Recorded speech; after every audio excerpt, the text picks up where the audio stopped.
आज हम डिस्कस करेंगे स्पायरोकीटल मूवमेंट एंड ग्लाइडिंग मोटिलिटी के बारे में।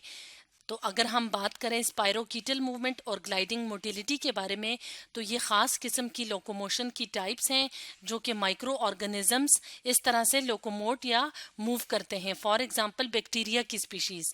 तो आज की वीडियो में हम वन बाय वन करके डिस्कस करेंगे कि कैसे कुछ बैक्टीरियल जो स्पीशीज होती हैं उनके अंदर स्पायरोकीटल मूवमेंट कैसे होती है, और कुछ जो स्पीशीज होती हैं माइक्रो ऑर्गेनिजम्स की उनके अंदर ग्लाइडिंग मोटिलिटी किस टाइप की होती है।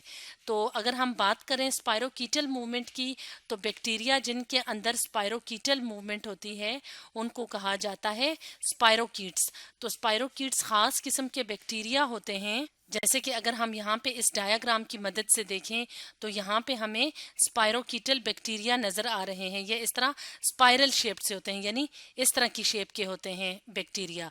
तो इनके अंदर जो खास किस्म की लोकोमोशन होती है उसको कहा जाता है स्पायरोकीटल मूवमेंट। तो इनके अंदर खास किस्म के फ्लैजेला पाए जाते हैं जिनको कहा जाता है एंडोफ्लैजेला।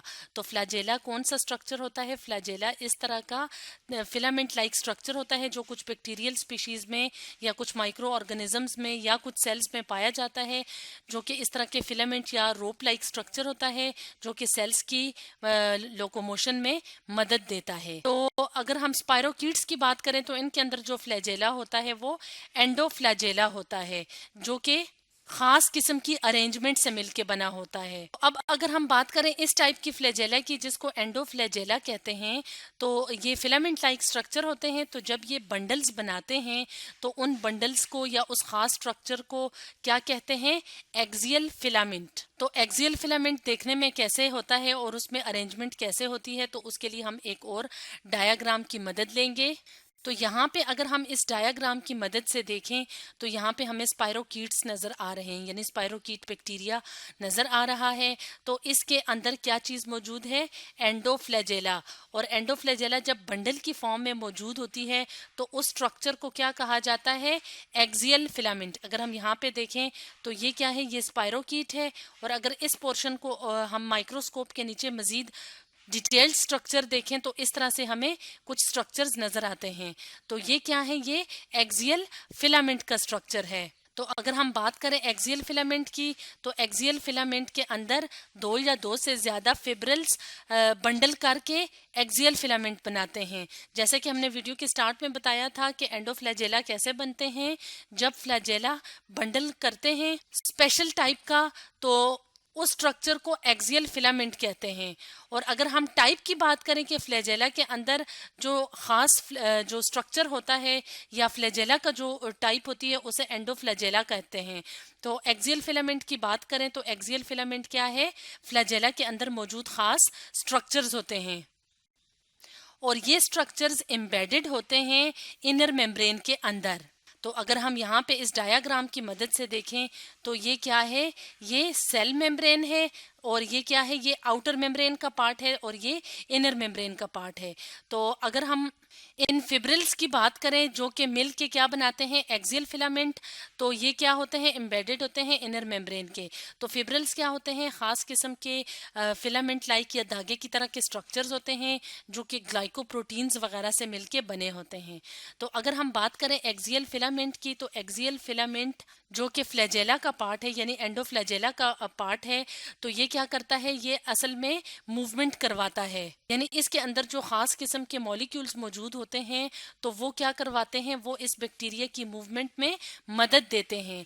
फॉर एग्जांपल यहाँ पे अगर हम इस डायग्राम की मदद से देखें तो एक्सियल फिलामेंट क्या कर रहे हैं?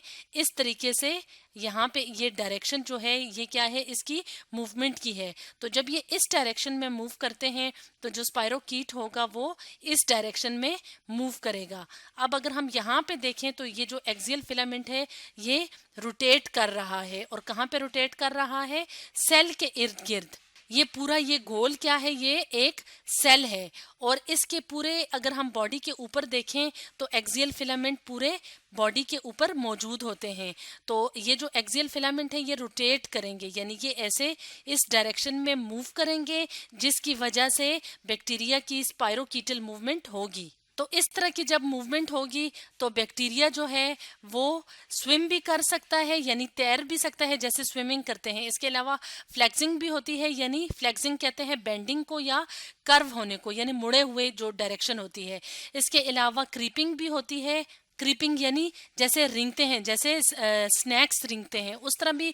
और स्पिनिंग मूवमेंट भी होगी, स्पिनिंग जैसे गोल गोल घूमने वाली मूवमेंट होगी। तो इस तरह से ये खास किस्म की मूवमेंट होती है जो कि एक्सियल फिलामेंट की रोटेशन से होती है। तो इस तरह से एक्सियल फिब्रिल्स या एक्सियल फिलामेंट्स की मदद से स्पायरोकीटल मूवमेंट होती है। तो अब हम डिस्कस करेंगे ग्लाइडिंग मोटिलिटी के बारे में कि ग्लाइडिंग मोटिलिटी किस तरह से होती है।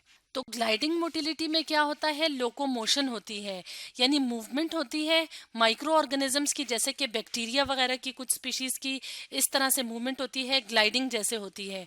और ग्लाइडिंग मोटिलिटी में क्या होगा कि जो फ्लैजेला की प्रोपल्सिव मूवमेंट होती है, यानी फ्लैजेला जो प्रोपल्स करता है या धकेलता है, तो ग्लाइडिंग मोटिलिटी फ्लैजेला की प्रोपल्सिव मूवमेंट पे डिपेंड नहीं करेगा। प्रोपल्शन की वजह से क्या होता है कि जैसे एक सेल है या एक ऑर्गेनिज्म है वो इस तरह किसी खास डायरेक्शन में मूव करता है। तो ग्लाइडिंग मोटिलिटी से क्या होगा कि जो माइक्रो ऑर्गेनिजम्स होंगे वो ट्रेवल करेंगे, और किस तरह ट्रेवल करेंगे, along the surface of low aqueous films, यानी जहाँ पे वाटर कंटेंट वगैरह कम होगा तो उस पे उसकी सरफेस के साथ साथ इस तरह की मोटिलिटी होती है। यानी जो माइक्रो ऑर्गेनिजम्स इस तरह के मोशन को यूज करते हैं तो उसमें क्या होगा कि माइक्रो ऑर्गेनिज्म ट्रेवल करता है एक्वस फिल्म। एक्वस कहते हैं लिक्विड, मतलब जो चीज़ लिक्विड के लिए जो टर्म बोली जाती है, तो वो जो लिक्विड फिल्म या लेयर होती है तो उसके साथ साथ ये इस तरह मूव करेंगे। और अगर हम ग्लाइडिंग मूवमेंट को या ग्लाइडिंग को डिफाइन करें तो इसमें क्या होता है, इसमें मूवमेंट होती है of a cell on a surface, यानी एक सेल जो है वो सरफेस के ऊपर मूव करता है, किस डायरेक्शन में, in the direction of the long axis of the cell. यानी लेंथ वाइज अगर हम सेल को देखें तो उसी डायरेक्शन में, अगर लेंथ वाइज सेल को देखेंगे तो उसी डायरेक्शन में जो मूवमेंट होगी तो किसी सरफेस के ऊपर, तो वो क्या कहलाएगी, वो ग्लाइडिंग मूवमेंट कहलाएगी। तो ग्लाइडिंग मूवमेंट में फ्लैजेला की बजाय किस चीज़ की हेल्प ली जाती है, स्लाइमी सब्सटेंस की।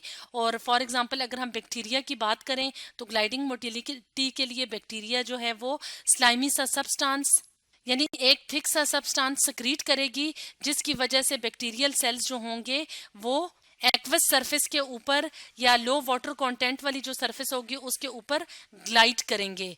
तो हम एक डायग्राम की मदद से भी ग्लाइडिंग मोटिलिटी को समझ लेते हैं। तो यहाँ पे हम इस डायग्राम में देखते हैं कि ये क्या है, ग्लाइडिंग डायरेक्शन है, यानी ये एक सेल है और ये सरफेस है और ये क्या है, बैक्टीरियल सेल दिखाया हुआ है। तो इसके अंदर क्या होगा, इसके अंदर अगर हम मजीद डिटेल में देखें, ये वाले स्ट्रक्चर, ये वाले स्ट्रक्चर, ये वाले, इनको डिटेल में देखें तो ये क्या है, ये इनर मेम्ब्रेन है, ठीक है। और इसके ऊपर क्या है, खास किस्म की प्रोटीन्स वगैरह होंगी या खास किस्म के स्ट्रक्चर्स होंगे जो मोटर स्ट्रक्चर होंगे, यानी जो मूवमेंट में असल में मदद देंगे। और अगर हम यहाँ पे बात करें तो ये कौन सी लेयर है, पेप्टिडोग्लाइकन की, यानी प्रोटीन्स और कार्बोहाइड्रेट्स की खास किस्म की लेयर होगी जिसे पेप्टिडोग्लाइकन कहा जाता है। और उसके बाहर आउटर मेम्ब्रेन है और ये क्या है, सबस्ट्रेटम। सबस्ट्रेटम यानी वो सरफेस जिसके ऊपर माइक्रो ऑर्गेनिज्म, यहाँ पे बैक्टीरिया की बात कर रहे हैं तो उसने मूव करना होता है। और अगर ये वाला पॉइंट देखें तो ये है सरफेस एडहिजन वाला पॉइंट, यानी ये वो पॉइंट है जहाँ पे ऑर्गेनिज्म सरफेस के साथ जुड़ता है, यानी कांटेक्ट में होता है। तो इस तरह से खास किस्म की प्रोटीन्स की मदद से बैक्टीरिया वगैरह ग्लाइडिंग मोटिलिटी शो करते हैं। तो आज हमने पढ़ा स्पायरोकीटल मूवमेंट एंड ग्लाइडिंग मोटिलिटी के बारे में।